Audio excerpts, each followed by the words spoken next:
Baada ya kusubiri kwa muda mrefu, hatimaye siku ya leo ni tarehe 20 mwezi Juni mwaka 2026, ambapo siku ya leo tutakwenda kushuhudia nusu fainali ya kombe la CRDB Bank Federation Cup kwa msimu wa mwaka 2025-2026, ambapo mchezo huu unatarajiwa kuchezwa katika uwanja wa Sheikh Amri Abedi uliopo jijini Arusha, ambapo mchezo huu utakwenda kuikutanisha klabu ya soka ya Simba Sports Club, ambapo Simba tunaona katika hatua ya robo fainali waliondosha TRA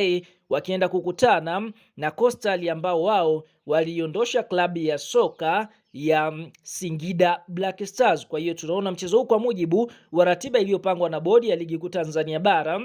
mchezo huu utakwenda kuchezwa majira ya saa 9:30 alasiri. Shuka kwenye comment tuambie kuelekea katika mchezo huu, je, ni klabu gani ambayo unaiona itashinda na kwenda hatua ya fainali kwa mwaka 2025-26?